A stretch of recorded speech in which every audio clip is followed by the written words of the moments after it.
కోడ శ్రీనివాస్ గారు ఎమ్మెల్సీగా ఉన్నారు ఆయన. ఎవరు? ఆయన ఎవరైనా బిగ్ బాస్ షో పేరు ఎత్తినా లేకపోతే తన కంటెస్టెంట్ తనకు ఆయన సంబంధించిన తప్పదు, ఆయన సపోర్ట్ మాధురి పేరు ఎత్తినా నాలుక చీరేస్తాను కూడా వార్నింగ్ ఆయన సపోర్ట్ చేయక తప్పదు.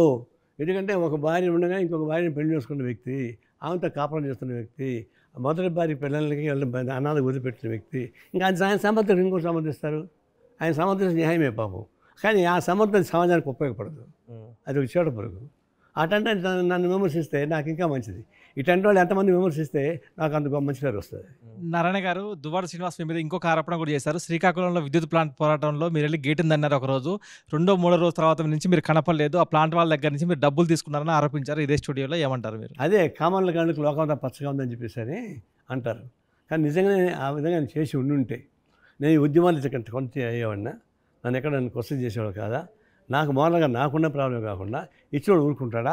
నేను అనేక చోట్ల ఫైట్ చేస్తున్నా, అనేక మందితో ఫైట్ చేస్తున్నా. మరి వాడు చెప్పుకోడా ఏంటి అది డబ్బులు తీసుకున్నాడా అని చెప్పడా? ఎండ వచ్చిందా? నేను ఇన్ని 50-60 ఏళ్ళకి ఫైట్ చేస్తున్నా, అనేక కాంట్రవర్సీలు ఉన్నాను.